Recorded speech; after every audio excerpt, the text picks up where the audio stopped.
Assalamualaikum, kembali lagi kita di channel Twincom. Hari ini kita akan membahas bagaimana cara menggunakan aplikasi iPos. Untuk lebih lanjutnya, kita langsung aja ke video tutorialnya.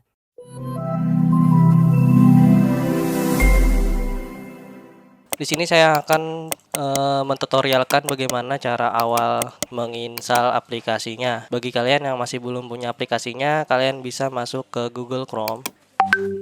Nah, terus kalian ketik saja download iPos 5. Nanti otomatis di link yang paling atas ini kalian klik. Nah, di sini tentukan tipe program apa yang kalian beli. Misal kadang ada yang standar, ada yang profesional, ada yang ultimate. Nah, di sini saya akan mencontohkan yang standar. Kita download dulu ada dua aplikasi yaitu server dan programnya. Yang pertama kita download di sini. Terus kita download lagi yang standarnya. Karena ini saya sudah mendownload, jadi kita langsung install saja. Nah, nih. Terserah kalian mau install yang server dulu atau aplikasinya. Kita klik yes. Di sini kita pilih saya setuju saja, lanjut. Lanjut. Pasang. Tunggu saja beberapa menit.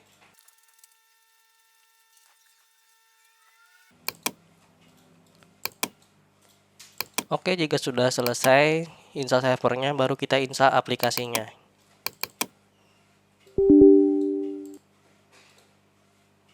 Klik lanjut.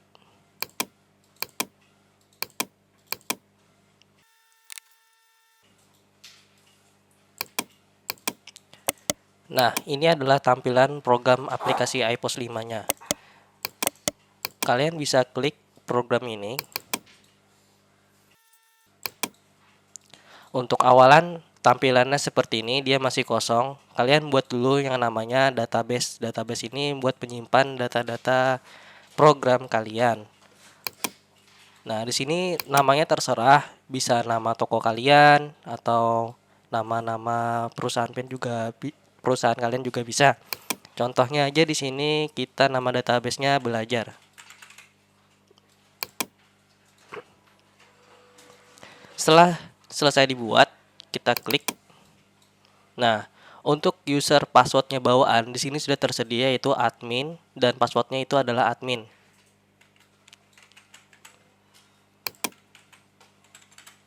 Setelah itu kita klik masuk. Nah, untuk awalan biasanya program ini akan menyuruh kita untuk mengisi biodata perusahaannya. Contoh kita bikin namanya toko sembako,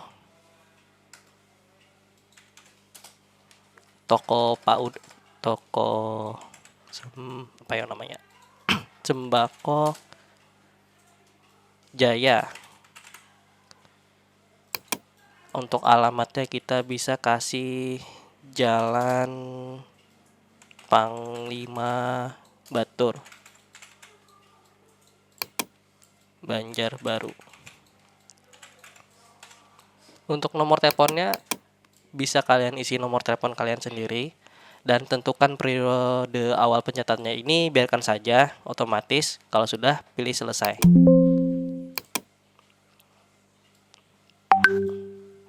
Nah, ini adalah tampilan dari program iPos awalnya dan ini masih belum kita aktifasi. Untuk aktivasinya nanti akan dibikinkan di video setelah pembahasan ini. Oke, yang pertama di sini ada yang namanya master data. Dari master data itu biasanya yang paling pertama kita tujukan pada satuannya. Nah, di sini satuan kita ada namanya dus, pak, box, gram, gelas. Jika ini tidak berguna, bisa kalian hapus. Contohnya kita klik sebelah sini, klik kanan, pilih hapus. Nah, misalkan kita perlu tambahan satuan, kita bisa menulisnya di sini. Misalkan ini kilo. Berarti untuk keterangan juga kilo juga. Terus untuk menutupnya bisa diklik di sini. tutup. Kemudian jenisnya lagi. Nah, ada beberapa jenis di sini. Contohnya alat, obat. Misalkan obat juga tidak terpakai, kalian bisa menghapusnya. Nah, sama saja caranya seperti menambahkan satuan. Kemudian ada yang namanya merek. Ada Indofood, ada Nestle. Biasanya macam-macam merek bisa kalian masukkan di sini. Nah, yang penting dari satuan ini dulu yang paling utama. Kalau sudah satuan jenis merek sudah dibikin, lalu kita masuk ke daftar supplier. Nah, daftar supplier ini fungsinya buat untuk menyuplai barang-barang kalian jika barang-barang kalian tuh sudah habis. Nah, kita contohnya bikin aja tambah di sini. Jadi ceritanya kita ini bikin toko sembako ya. Contohnya namanya distributornya kita pilih Indo Grosir. Nah, di sini kalian bisa ngisi alamatnya, kota, negara, telepon. Cuma ini karena contoh, jadi nggak diisi juga nggak apa-apa. Lalu klik simpan. Kalau sudah simpan, tutup. Kalau sudah terbuat seperti ini, kalian bisa tutup dan bisa nginput yang namanya daftar item. Nah, kita klik daftar item ini. Nah, di sini kan masih kosong untuk daftar itemnya. Nah, kalian bisa pilih yang namanya item baru. Klik item baru. Nah, di dalam item baru ini ada yang namanya data umum. Nah, di data umum ini kalian bisa mengisi kode item. Kode item ini jika barangnya itu sudah mempunyai barcode, kalian bisa scan dengan barcode tersebut. Atau kalian juga bisa membuatnya sendiri, misalkan 01 atau 123. Nah, di sini saya membuatnya kode item 123 nih. Untuk nama itemnya kita kasih contoh mie sedap goreng. Nah, untuk mie sedap goreng ini termasuk jenis apa? Nah, di sini kan ada pilihannya. Terus kita pilih makanan. Terus kita pilih mereknya juga dari Indofood.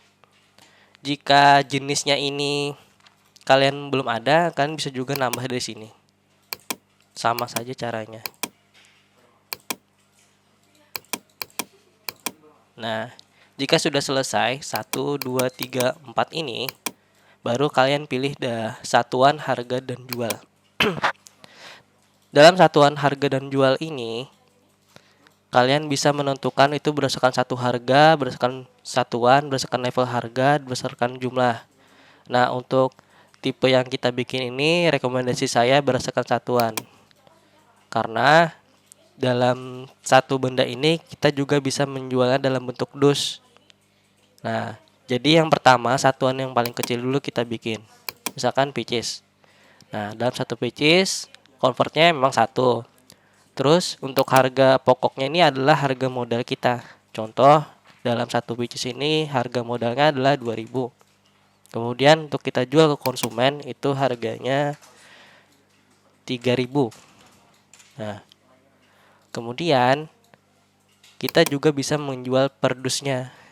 Nah, jadi satu dus ini isinya contohnya 12 nih. Atau 10 gitu. 10. Terus kita kasih harga pokoknya itu contohnya 20.000 harga modalnya. Nah, untuk harga jual ke konsumennya adalah 30.000. Nah, jika sudah selesai baru kita masuk ke lain-lainnya. Nah, di lain-lainnya ini kita bisa ngasih stok minimum. Contohnya di sini kasih ada 100 pieces atau kebanyakan 30 pieces. Jadi jika dia sudah dalam kurang dari 30 pieces, nanti di daftar item ada peringatannya bahwa stok yang Anda stok ini mau habis. Nah, terus kita kasih suppliernya Indogrosir. Buat apa? Supaya nanti kita bisa membeli atau menambah barang ini untuk stok kita di daftar supplier nanti.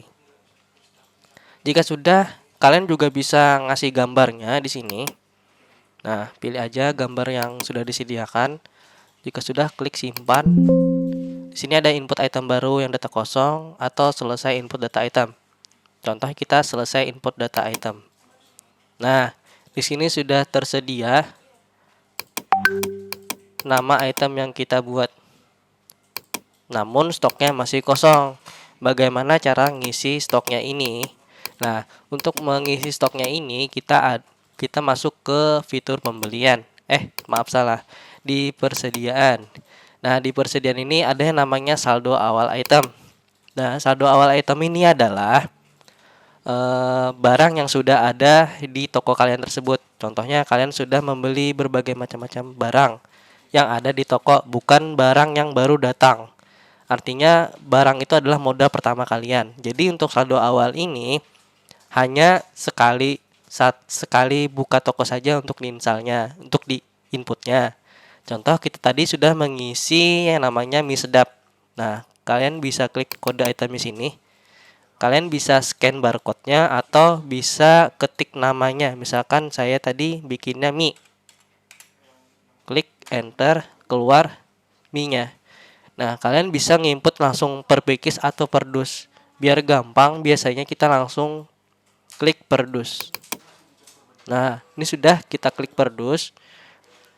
Lalu kita masukkan misalkan contoh yang ada di stok di toko kita itu ada 230 dus. Enter. Nah, di sini ada modal kita 600.000. Lalu klik simpan. Nah, karena belum diaktifasi, maka dia akan muncul seperti ini. Silang saja. Kalau sudah, kita kembali lagi ke master data, kita cek apakah sudah nambah. Nah, di sini kan masih 0. Kita klik refresh ini. Nah, ini sudah nambah. Artinya, barang yang kita sudah input ini bisa kita jual.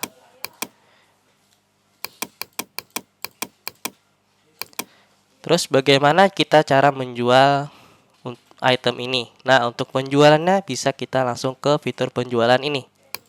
Nah, di penjualan ini kita pilih yang namanya daftar kasir. Nah, terus kita pilih tambah. Nah, terus kita bisa masukkan kode item tadi lewat barcode, atau kita juga bisa ngetik kode barangnya, atau yang paling gampang itu kita bisa ngetik dari namanya langsung. Contoh mie. Nah, ini kan keluar mie-nya. Kita pilih yang namanya misalkan beli 1 pieces. Nah, kalau kalian ingin nambah piecesnya, bisa kita ubah di sini misalkan beli 5. Enter. Nah, kemudian misalkan kalian ingin mengasih diskon dari suatu barangnya itu, kalian bisa masuk ke potongan ini. Mau berapa persen? Misalkan kita kasih 5%. Nah, dia akan kurang sendiri. Atau tanpa persen juga bisa, kita bisa masuk ke potongan sini langsung. Misalkan potongnya itu 2000. Nah, dia otomatis. Kalau sudah selesai, kita pilih yang namanya bayar. Nah, di sini mesinnya seperti mesin kalkulator saja. Kita pilih misalkan orang konsumennya membawa uang 15.000. Nah, terus kemudian kembalinya 2000. Kalau kalian ingin mencetak dengan printer, pilih simpan dan plus cetak ini. Nah, bentuknya ini karena tidak ada printernya, jadi saya kasih lihat. Ini printer yang ukurannya panjang. Kalau ukurannya dia macam-macam. Preview. Nah, kalau kalian bisa menggunakan printer thermal, itu dia akan otomatis. Karena ini tidak ada printernya, jadi tampilannya seperti ini. Oke, kembali. Jika ingin melakukan transaksi baru lagi, tekan enter.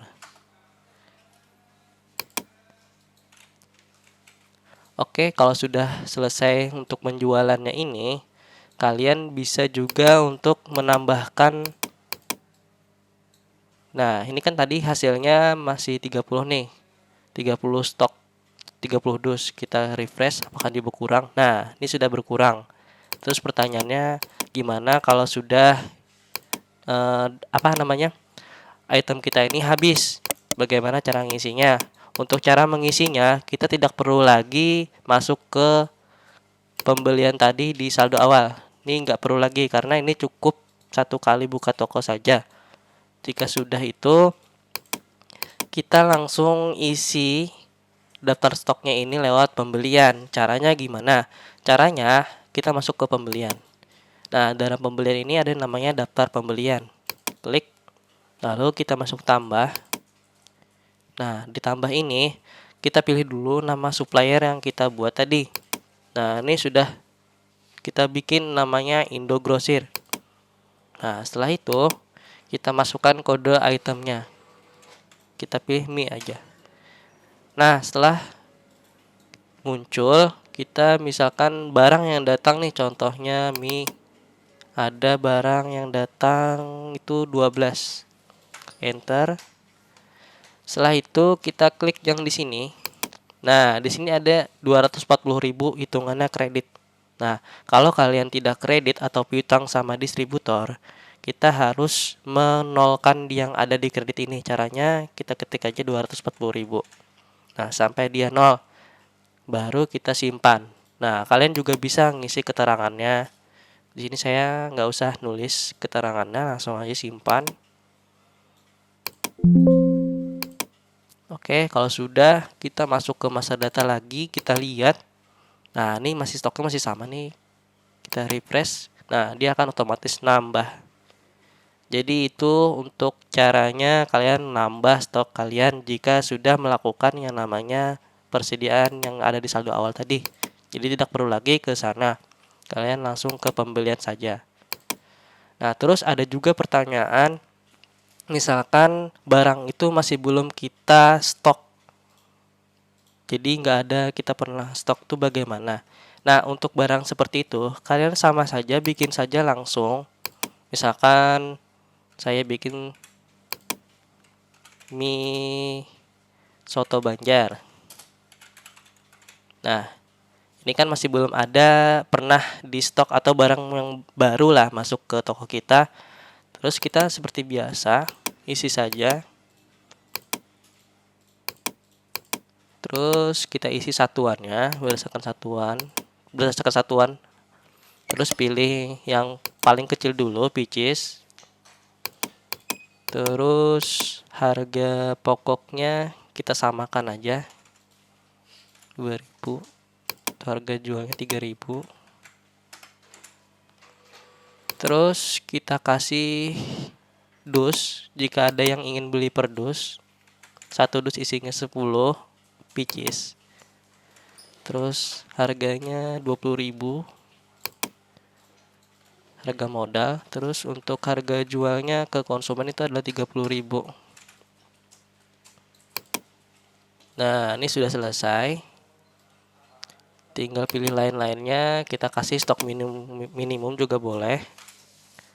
Misalkan di sini ada 19 pieces.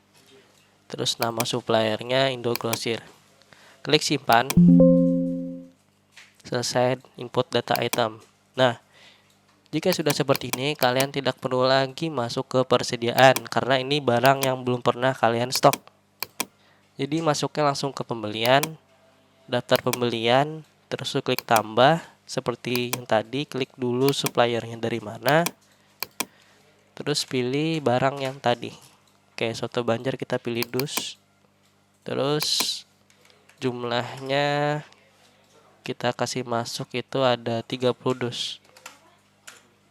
Enter. Nah, terus kita kasih 600.000.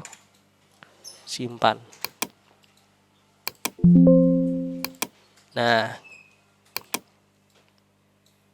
kita kembali lagi ke daftar item. Nah, ini keluar stoknya. Kalau item yang sudah punya stok, artinya barang tersebut bisa kita jual. Nah, di sini saya akan mengasihkan contoh lagi untuk penjualannya, namun tidak menggunakan nota. Sama saja, kita tes penjualan. Tambah. Nah, ini karena aplikasi sudah dibuka, jadi muncul seperti ini. Kita pilih mie. Contohnya ada orang beli mie. Nah, ini mie soto Banjar yang baru kita input tadi. Misalkan dia beli 1 dus. Terus kita kasih diskon deh sebesar 5%. Nah, harganya 28.500. Terus kita bayar. Nah, contohnya kan uang orang tersebut 50.000 nih. Nah, terus dia itu nggak mau pakai nota, jadi kita pilih simpan saja. Oke. Nah, ini kalian sudah bisa melakukan transaksi. Nah, bagaimana untuk laporannya? Untuk laporan ini kita bisa pilih yang namanya laporan. Nah, di sini di laporan tersebut kita bisa pilih namanya laporan pembelian atau penjualan. Kalau laporan penjualan adalah laporan penjualan yang kita lakukan sehari-hari atau kita rekap bulanan. Nah, kita bisa klik tersebut, klik ini. Terus pilih yang namanya laporan penjualan. Nah, untuk laporan penjualan ini di sini ada yang namanya periode. Kalian bisa pilih mau tanggal berapa. Terus di sini ada yang namanya penjualan rekap. Nah, ini kalian bisa pilih hasilnya, terserah mau yang mana. Ada yang namanya detail seperti ini. Ada yang penjualan harian. Tinggal kalian print saja. Terus ada yang rekap. Nah, di sini untuk laporannya.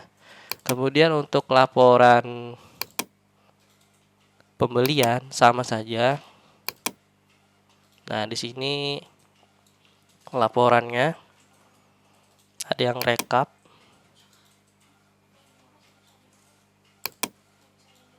detail. Nah, sama saja. Bang, gimana caranya ganti logo pembelian ini? Nanti saya akan bahas di sini caranya pengaturan di data perusahaan. Nah, kalian bisa klik logonya untuk mengganti logo buat laporannya nanti keluar. Terus jika kalian itu punya printer, nah di sini juga ada yang namanya settingan mini printer. Nah, kalian pilih saja, biasanya itu namanya printer pos. Nah, tipe printernya ini karena belum diinstal jadi nggak ada. Terus dari printer tersebut ada yang namanya auto cutter juga bisa kita pilih di sini. Kalau kalian menggunakan cash drawer, dia akan otomatis bukanya saat penjualan, bisa diaktifkan di sini. Nah, tinggal disimpan saja. Oke. Untuk laporan itu tersebut untuk melihat hasil keuntungan kita bisa kita pilih yang namanya laba jual. Nah, sama saja caranya. Kita lihat, nah ini laba-laba jual yang kita peroleh.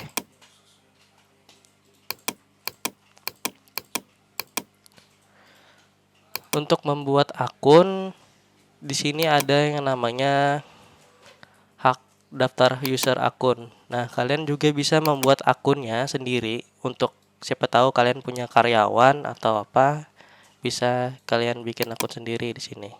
Klik tambah, tinggal simpan. Contohnya nih, kita bikin akun namanya Udin. Kelompok usernya pilih aja Udin. Nah, di sini kelompok usernya dia sebagai apa? Misalkan Udin ini kita kasih hak aksesnya itu sebagai kasir saja. Nah, terus kita kasih password.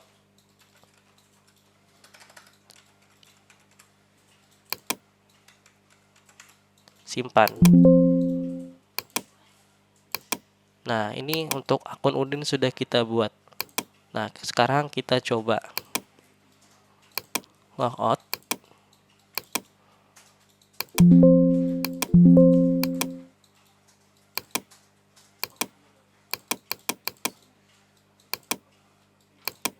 Kita close dulu.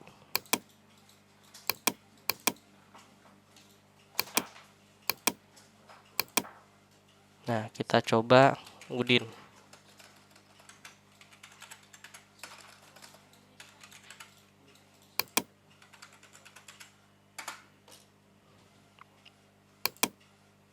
Nah, kalau tampilan Udin tadi kita beri akses kasir. Kalau kasir dia cuma tampilan nanti cuma jualan aja. Jadi dia nggak bisa untuk menginput data item atau mengetahui berapa penghasilan dari perusahaan tersebut. Nah, contohnya nih, Udin kita kasih hak akses jualan. Jadi misalkan ada orang beli mie ayam, mie soto Banjar. Nah, dia tampilannya seperti ini. Simpan dan cetak atau simpan. Nah, selesai.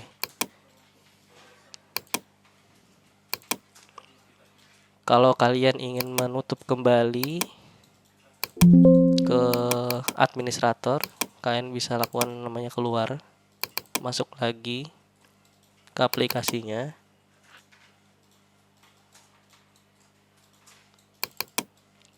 Terus kalian bisa pilih admin lagi.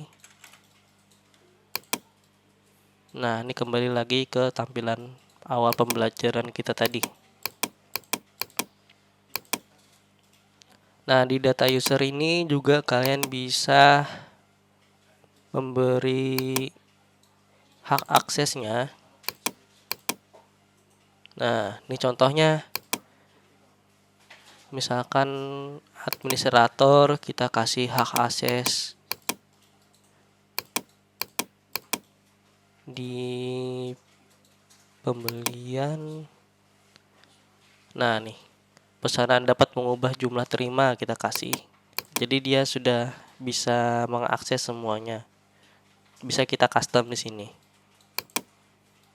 Kemudian saran saya jika sudah tutup atau tutup toko per hari itu kalau bisa di backup untuk datanya, supaya jika misalkan laptop atau PC yang kalian pakai itu rusak, datanya masih kita simpan, jadi nggak ngulang dari awal lagi. Caranya bagaimana? Caranya di sini pilih backup dan restore, terus pilih backup database. Nah, tinggal kalian pilih apa namanya, contohnya tanggal per hari ini ya, contoh tanggal 2 bulan 8 tahun 2023. Simpan. Nah, lalu proses. Nah, seperti itu untuk membackup database-nya. Jika kalian kenapa-napa atau ada problem sama PC-nya, kalian tidak perlu lagi ngulang input data itemnya. Tinggal pian kembali seperti awal tadi, restore database, pilih database yang sudah kita buat. Nah, tinggal klik proses. Oke, kita kembali ke fitur kas. Nah, untuk memasukkan kasnya ini bisa klik di kas ini, terus kita masuk ke kas masuk. Terus kita klik tambah. Nah, untuk masuk ke akun kasnya ini kalian bisa pilih kas kecil atau kas apa terserah. Nah, ini kita masukkan misalkan kasnya yang masuk pada hari ini ada 200.000.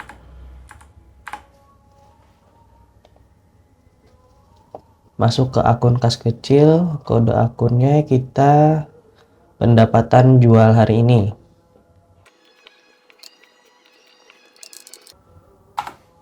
Rp200.000, kemudian kita pilih simpan. Oke, transaksi sudah selesai. Kemudian kita coba lagi kas keluar.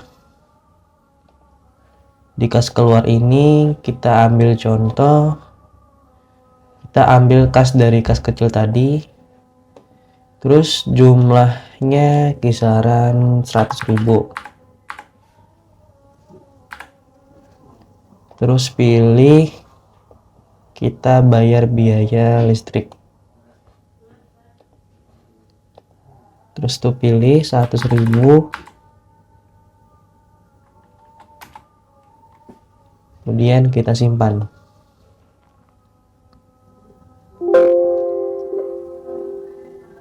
Oke, berhasil. Nanti dia akan ada di laporan buku besar. Nah, terus kita pilih.